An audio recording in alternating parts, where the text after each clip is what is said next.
Hello everybody, नमस्कार। Welcome to कक्षा दी class. और आज के इस वीडियो में हम पढ़ेंगे कक्षा 10 हिंदी स्पर्श भाग 2 के पाठ 2 की कविता मीरा के पद। प्राचीन काव्य है, मीराबाई द्वारा रचित। कविता से पहले आइए जानते हैं मीराबाई के बारे में। मीराबाई का जन्म ईस्वी 1498 राजस्थान के मेड़ता नागौर स्थान में हुआ। इनका बचपन का नाम जसोदा था। असल में इनका नाम जसोदा था और बचपन से ही इन्हें प्रेमल नाम से पुकारा जाता था। इनका विवाह भोजराज सिंह सिसोदिया से 1516 विक्रमी में हुआ। इनकी मृत्यु 1547 द्वारिका गुजरात में हुई। इनकी प्रसिद्धि का मुख्य कारण है इनकी भक्ति जो कृष्ण के ऊपर आधारित थी।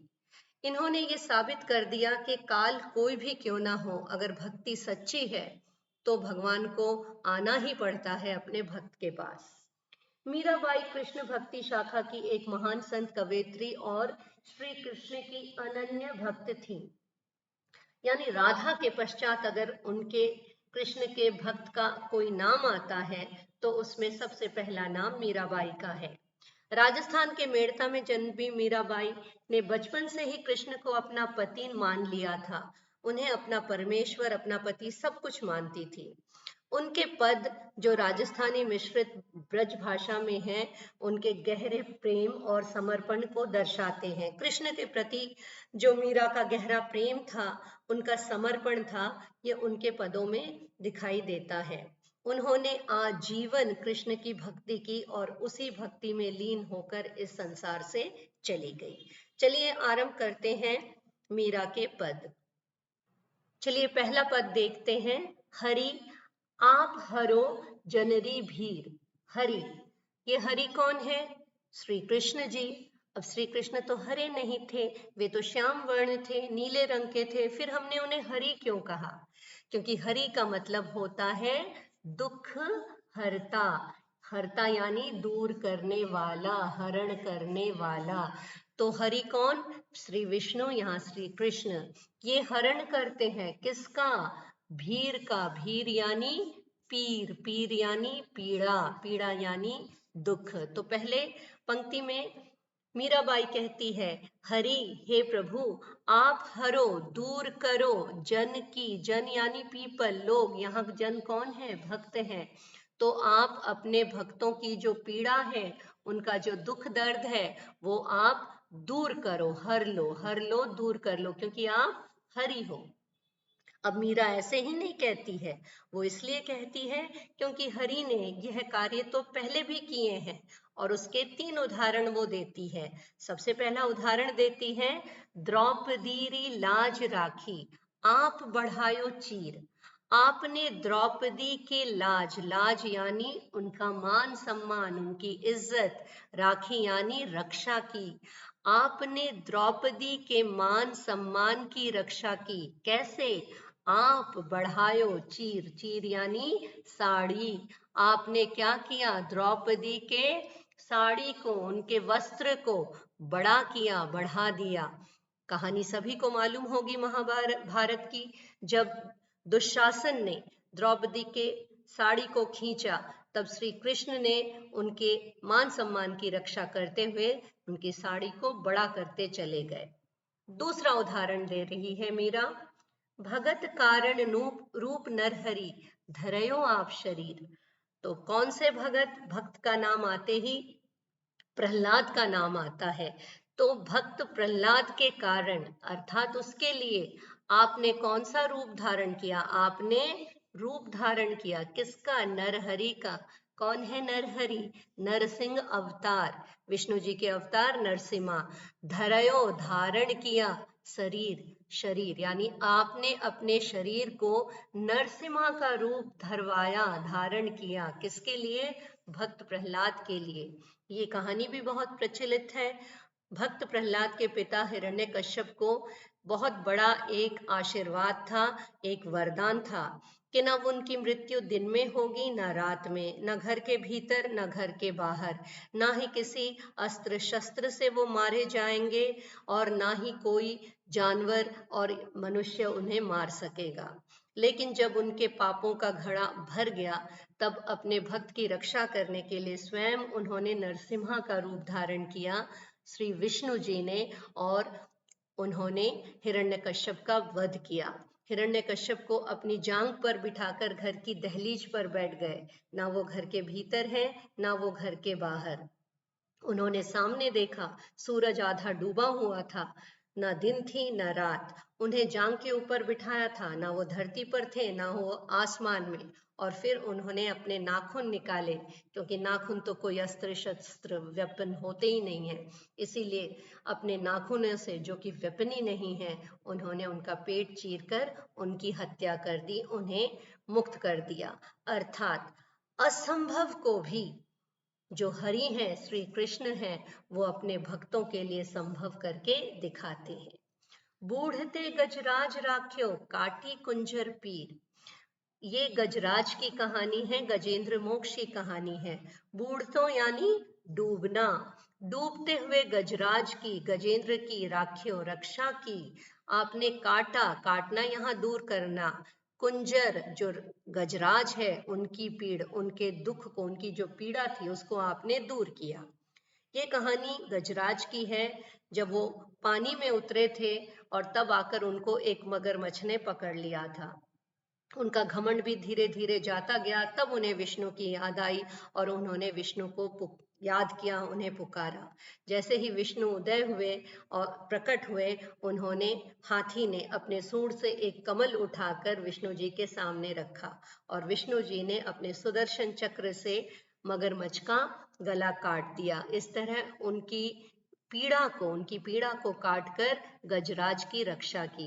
ये जो गजराज थे, ये पिछले जन्म के एक राजकुमार थे जिनको श्राप मिला था, जिसके कारण उन्हें हाथी के रूप में जन्म लेना पड़ा था। अंत में मीरा कहती है, दासी मीरा लाल गिरधर। मीरा तो दासी है, हमेशा मीरा ने दास्य भक्ति दर्शाई है। उन्होंने श्री कृष्ण को अपना परमात्मा, अपना पति माना है, लेकिन उनका जो प्रेम था वो दास्य था, अर्थात प्रेम में भक्ति की भावना बहुत ज्यादा थी। असल में वो कृष्ण की भक्ति किया करती थी। तो मीरा कहती है कि वे गिरधर लाल श्री कृष्ण की दासी है। हरो, दूर करो, महरी, हमारी, भीर, भीर यानी पीड़ा, दुख, तकलीफ, यानी मेरे जीवन में बहुत दुख और तकलीफ है, आप मेरे उन दुख तकलीफों को हे गिरधारी लाल दूर करो। दूसरे पद में हम देखेंगे जहां मीरा श्री कृष्ण के निकट रहने के लिए उनकी नौकरी करना चाहती है। मीरा कहती हैं, श्याम महने चाकर राख्यो जी। महने यानी मुझे, श्याम यानी श्याम श्री कृष्ण, चाकर यानी नौकर, अपना सर्वेंट, राखो जी रख लो जी। गिरधारी लाला, कौन है गिरधारी लाला? अगेन श्री कृष्ण, के हे श्री कृष्ण, महने यानी मुझे, चाकर राखो जी, अपना चाकर रख लो। अब जब नौकरी करेंगे तो किस लिए करेंगे? उसका कुछ उद्देश्य होता है हमेशा नौकरी करने का। तो मीरा भी कुछ उद्देश्य से गई है। कहती है, चाकर रहस्यों, नौकर रहकर, रहस्यों रहकर, नौकर रहकर, बाग लगास्यों, बाग, बाग कहते हैं गार्डन को, वाटिका को, उद्यान को, बगीचे को। तो कहती है कि मैं नौकरी में रहकर बगीचा लगास्यूं, लगाऊंगी। I will become your gardener, मैं आपके लिए बगीचे लगाऊंगी। और क्या होगा? नित उठ, रोज उठकर, हमेशा रोज उठकर, दर्शन पास्यूं, मैं आपके दर्शन पाऊंगी, अर्थात मैं आपको देख पाऊंगी। तो चाकरी में उन्होंने क्या किया, नौकरी में उन्होंने क्या किया? उन्होंने बगीचे लगाए। और बगीचे क्यों लगाए? क्योंकि रोज उठकर उन्हें श्री कृष्ण के दर्शन मिलेंगे, वो उन्हें देख पाएगी। वृंदावन री कुंज गली में गोविंद लीला गास्यों। वृंदावन की जो कुंज गली है, कुंज असली में कहा जाता है अगेन वाटिका को, उद्यान को, जहां बहुत सारे फूल पत्ते लगे हुए होते हैं, बहुत हरियाली होती है, यानी उनका जो गार्डन है, उनका जो बगीचा है, उस बगीचे की गली में, गली यानी लेन जो बहुत संकरी होती है, बहुत ही नैरो होती है, तो वृंदावन की कुंज गली में गोविंद लीला, गोविंद कौन? श्री कृष्ण, उनकी लीला गास्यों, मैं उनकी लीला गाऊंगी। So what is the meaning of लीला? लीला यानी कर्म कांड। जो भी श्री कृष्ण ने अपने जीवन में कर्म किए हैं, खास तौर पर उनके बचपन के कर्म किए हैं, वो सारे काम मीरा जो है वो गाकर सुनाएगी, उसे गाएगी, गास्यों गाएगी। यानी वृंदावन के फूलों की और पुष्पों की गलियों में, बगीचे की गली में वे गोविंद की लीला गाएगी। अब चाकरी जो करते हैं, नौकरी जो करते हैं, खास 3 बातों के लिए करते हैं। सबसे पहले में जो चीज हमें चाहिए होती है वो है हमारी सैलरी, हमारा इनकम, पैसा। पैसा पाने के लिए लोग नौकरी करते हैं, और पैसे से क्या करते हैं? खर्च करते हैं, अपने लिए सामान बनाते हैं, अपना घर चलाते हैं, और घर चलाकर घर अपने लिए नया घर बनाते हैं, अपनी प्रॉपर्टी बनाते हैं, अपनी जागीर बनाते हैं। तो मीरा भी इन्हीं सब तीनों कामों को वो करेगी। तो सबसे पहले वो क्या मिल रहा है उसे? चाकरी में दर्शन पास्यों, दर्शन पाना, दिखाई देना, दर्शन पाना, उन्हें देखना। तो कृष्ण को जो देख पाएगी, ये मीरा की सैलरी है, ये उसका इनकम है। सुमरण पास्यों खर्ची, खर्ची एक्सपेंडिचर, वो क्या खर्चा करेगी? सुमरण पाएगी। सुमरण पाना, स्मरण करना, याद करना। ये कृष्ण के जो गाने गाएगी, लीला गाएगी, ये तो उन्हें याद करना हुआ। तो वो क्या है याद करना? उनकी खर्ची है, उनका एक्सपेंडिचर है। और इसी याद करके, इस खर्ची से वो एक बहुत बड़ी जागीर पाएगी। भाव भगति जागीर पास्यों, जागीर प्रॉपर्टी, किस चीज की प्रॉपर्टी वो पा रही है? पास्यों, पाएगी, भाव भगति की। यानी कृष्ण का जब वो गुणगान करेगी, उनकी लीला गाएगी, उन्हें याद करेगी, तब जो लोग उन्हें सुनेंगे उनके मन में भी कृष्ण के प्रति भाव की, भक्ति की भावना जागेगी। अर्थात जो भक्ति की भावना मीरा के मन में थी वो बढ़ती जाएगी। मीरा जब किसी और को सुनाएगी तो वो बढ़ जाएगा, फिर तीसरे को, चौथे को, इस तरह से भक्तों की जो एक संख्या है वो धीरे धीरे बढ़ती जाएगी। और यही बढ़ी हुई जो भक्ति होगी, ये मीरा की जागीरी होगी। जागीरी यानी उनकी जागीर, उनकी प्रॉपर्टी होगी। ये तीनों बातें, कौन सी बातें? Income, expenditure and property. जो दर्शन पाएगी, जो खर्चा करेगी और जो जागरी बनाएगी, ये तीनों बाता कैसी होगी? सरसी, सरसी यानी रस भरी, मतलब सुरीली, मेलोडियस। तो मीरा जो है गाकर अपने सुंदर आवाज आवाज में, अपनी सुरीली आवाज में, अपनी सुरीली आवाज में मीरा ये तीनों चीज पाएगी। आगे मीरा कहती है, मोर मुकुट पीतांबर सोहे, गल वैजंती माला। अब जो वो लीला गाएगी श्री कृष्ण की, उसमें वो गा क्या रही है, कृष्ण का वर्णन कैसे कर रही है, यहाँ पर मीरा ने उसकी चर्चा की है। मीरा कहती है, मोर मुकुट, मुकुट यानी मुकुट, क्राउन। तो कृष्ण भगवान के सिर पे जो मुकुट होती थी, हमेशा उस पे मोर का पंख होता था। तो श्री कृष्ण भगवान ने सिर पे मोर पंख का मुकुट पहना है। पीतांबर सोहे, सोहे सुंदर लगना, क्या सुंदर लग रहा है? पीतांबर, पीला है जो अंबर, कर्मधारय समास। यहाँ पर पीले रंग के वस्त्र, अंबर का मतलब यहाँ वस्त्र से है, कपड़ों से है। यानी पीले रंग का कपड़ा जो है, उन्हें बहुत सुंदर लग रहे हैं, वे बहुत सुंदर दिखाई दे रहे हैं। और क्या क्या है उनके पास? गल वैजंती माला, गल यानी गले में, वैजंती फूलों का नाम है, वैजंती फूलों की माला है। अर्थात श्री कृष्ण सिर पे मोर मुकुट पहनकर, पीतांबर कपड़े पहनकर और गले में वैजंती फूलों की माला पहनकर बहुत सुंदर लग रहे हैं। और वो क्या कर रहे हैं? वृंदावन में धेनु चरावे, धेनु गाय, चरावे चराना, ग्रेजिंग के लिए जाना। तो वृंदावन में वो गाय चराते हैं और साथ में वो क्या करते हैं, मोहन मुरली वाला, मुरली यानी बांसुरी, वो बांसुरी बजाकर सबका मन मोह लेते हैं।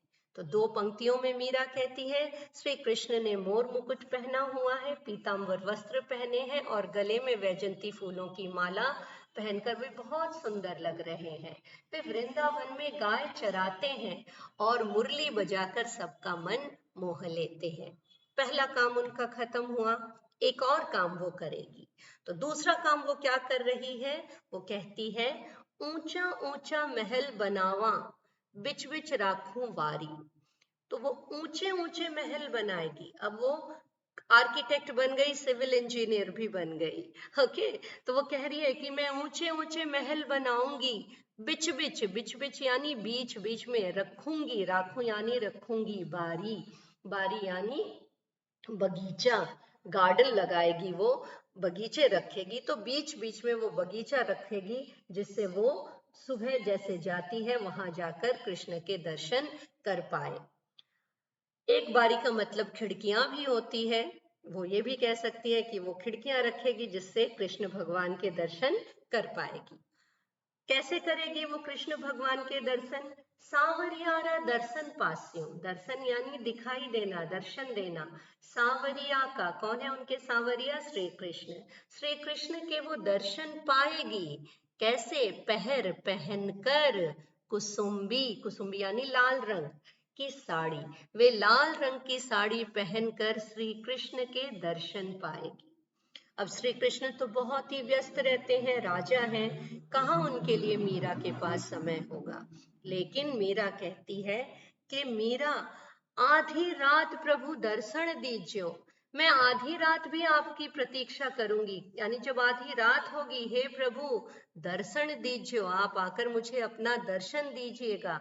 कहाँ, जमुना जी रे तीरे, यमुना जी यानी यमुना नदी के तीरा यानी किनारे, bank of the river Yamuna.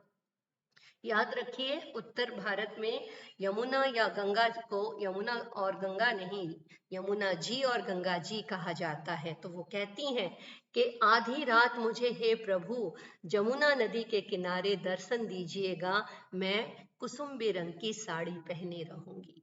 अंत में वो कहती है, मीरा रा प्रभु गिरधर नागर, हिवड़ो घनो अंधेरा। मीरा रा प्रभु, मीरा के प्रभु गिरधर नागर, नागर का असली अर्थ होता है नगर यानी कैपिटल।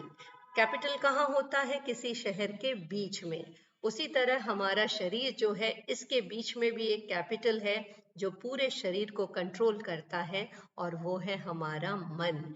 तो मीरा के मन में गिरधर है, यानी मीरा कहती है, हे प्रभु, हे गिरधर नागर, मेरे मन में बसे प्रभु। हिवड़ो, घनो अंधेरा, हिवड़ो यानी मेरे दिल में, घनो यानी बहुत घना, डेंस, अधीरा, अधीरा यानी अंधेरा, दुख है, मेरे जीवन में भी बहुत दुख है, आप आकर मुझे दर्शन दे दीजिए, अर्थात मेरे दुख दूर हो जाएंगे।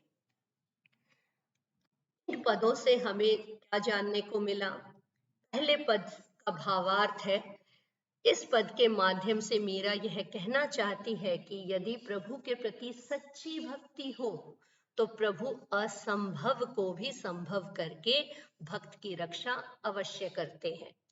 दूसरे पद के माध्यम से मीरा अपने प्रभु श्री कृष्ण के निकट रहने की इच्छा जाहिर करती है, उसके लिए उनकी चाकर, उनकी नौकर बनना चाहती है। वह अपने प्रभु का गुणगान करती हुई सभी के मन में श्री कृष्ण के प्रति भक्ति की भावना जगाती है। पदों का उद्देश्य है, मीराबाई अपने आराध्य श्री कृष्ण के प्रति अपनी भक्ति, समर्पण और आस्था प्रकट करती है। उनका मानना है कि भगवान के प्रति सच्चा प्रेम और भक्ति मनुष्य के सभी संकट हर लेते हैं, सभी दुख दूर कर देते हैं। वीडियो अच्छी लगी तो जरूर इसे लाइक शेयर कीजिएगा, इसे जरूर सब्सक्राइब कीजिएगा। धन्यवाद, बाय बाय।